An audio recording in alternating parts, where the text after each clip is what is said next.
سلامات على الشباك منتصر السيد وعلى الشبيبه الرياضيه بالعمران هذا الصغير وكان وراء التصويبه الاخيره. كما قلنا مباراه قوافل قفصه، هذه الكره والمحاوله الاخيره لفريق باب جديد، اهداف ياسين الميزوني وكذلك ياسين الصالحي اللي تحدثت عليه، عنده امكانيات كبيره برشا ولاعب خبره صال وجال في الرابطه المحترفه الاولى مع فرق اخرى على غرار النادي البنزرت. صحيح، يعني عنده فيكيو كما قلت لك، الوحيد هو الزغلامي، لكن تو نلاحظوا ان تركيبه النادي الافريقي كيفاش صارت في جهه على اليسار وشفنا فتي الخضراء مشي على اليمين.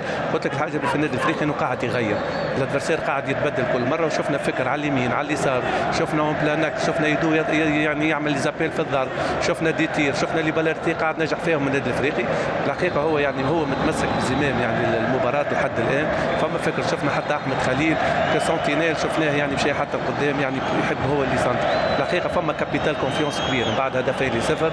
والحقيقه لهنا النادي الافريقي نحب نقولوا يعني فما جو دو بوزيسيون باهي، مازال ما تحطش في وضعيه تصعيبه يعني في لي كونتر نتاع العمران، لكن حتى الان يعتبر ال 25 مينوت هذه النادي الافريقي قاعد يتحكم فيها في مجال المباراه.